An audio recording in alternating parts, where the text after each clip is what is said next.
Three news stories for you. Firstly, Ethiopian government has issued a statement which is a charge sheet against those UN officials who were expelled by Ethiopian government yesterday.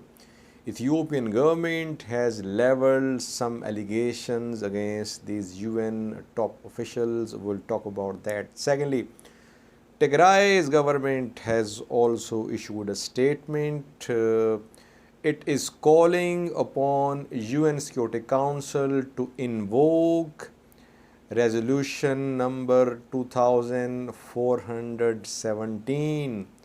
2417 resolution is being requested by Tigray's government.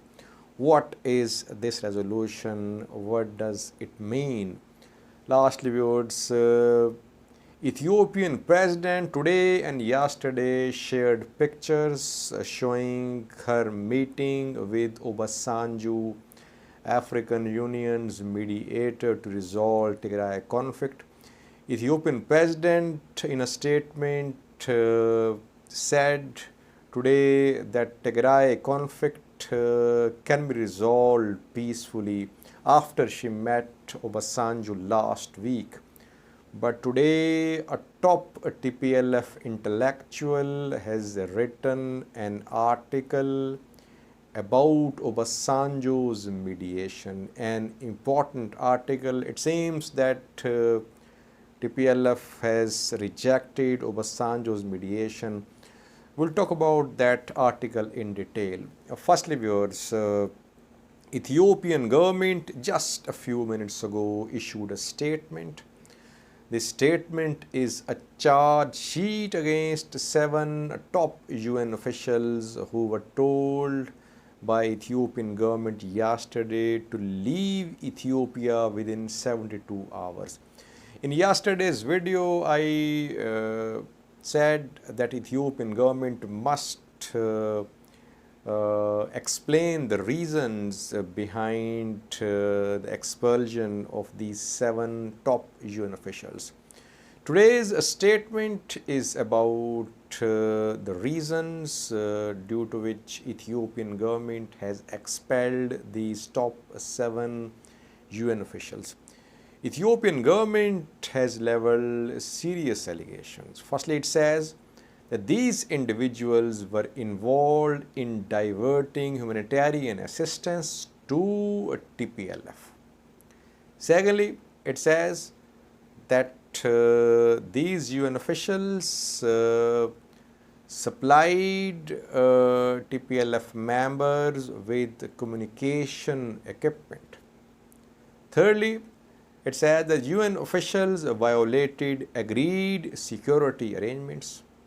And fourthly, it said that UN officials were reluctant in demanding the return of 400 missing trucks in Tigray, which were carrying aid, UN aid supplies, which entered Tigray, which have not returned. But UN officials did not demand their return from Tigray government. And lastly, Ethiopian government is accusing these UN officials of spreading misinformation and politicizing humanitarian situation in Tigray. Very serious allegations, viewers. This charge sheet was very much expected because within the next few hours, UN Security Council is meeting behind closed doors, and some key decisions are expected at today's UNSC meeting. Before this meeting, China, backed by around 29 countries, have tabled a resolution calling upon UN to avoid unilateral sanctions against countries. China says that sanctions should not be used to coerce countries. So, several things are happening before the start of key UN Security Council meeting about Tigray. Tigray's government has also issued a statement. Tigray's government has demanded that UN Security Council must invoke resolution number 2417, which was passed in 2018. What is this resolution? This resolution says, viewers, that if any entity or individuals are involved in obstructing aid supplies to civilians, the entities and individuals can be put under sanctions. So Tigray's government is requesting UN Security Council to impose sanctions on Ethiopian government because allegedly Ethiopian government is involved in obstructing aid supplies to Tigray. On the other hand, Ethiopian government in its statement said that it's ready to cooperate with UN bodies, but UN must replace these 7 individuals who have been told to leave Ethiopia. So let's see what UN Security Council decides in coming hours. Lastly, viewers, today and yesterday, Ethiopian President Sahle-Work released some pictures showing her meeting with Obasanjo, former Nigerian president, appointed as a mediator by African Union to resolve Tigray conflict. She issued a statement as well yesterday, hoping that Tigray could be resolved peacefully. But today, Mulugeta Gebrehivot Berhe, a key leader of Tigray People Liberation Front, an intellectual, he has written an article about Obasanjo's mediation. He has raised several questions about Obasanjo's mediation. Firstly, he says that no mediation can succeed until the mediator is totally impartial and acceptable to all the sides. Mulugeta Gebrehivot Berhe says that African Union backed Ethiopian government's offensive on Tigray. In fact, it had said that it was a bold move by Ethiopian government to ensure constitutional order in Ethiopia.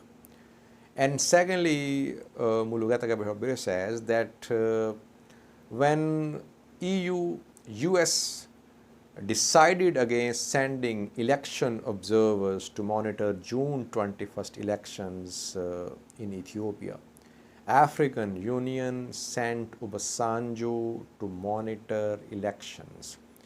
And Obasanjo said after monitoring these elections that elections were held in a credible manner and they were very participatory and inclusive, though key parties boycotted these elections. So that is why Mulugeta Gebrehivot Berhe says that Obasanjo cannot be a neutral and impartial mediator between Tigray's government and Ethiopian government. He further confirmed in his article that so far no meeting has been held between Obasanjo and TPLF leadership. Obasanjo met with PM Abiy last week and President Sahle-Work as well. Then we heard rumors that PM Abiy had given the green light to Obasanjo. Obasanjo was about to travel to Sudan, where TPLF officials will arrive through a UN flight to hold a meeting with Obasanjo in Sudan. But today, Gebrehivot Berhe confirmed that so far no meeting has been held between Obasanjo and TPLF leaders. So it seems that now Tigray's government, TPLF, they have openly rejected Obasanjo's mediation. Can Obasanjo play any role? Obasanjo's mediation is backed by the UN and the US as well. We have seen statements from the UN and US backing Obasanjo's mediation initiative, but TPLF is rejecting this mediation. Thank you for watching.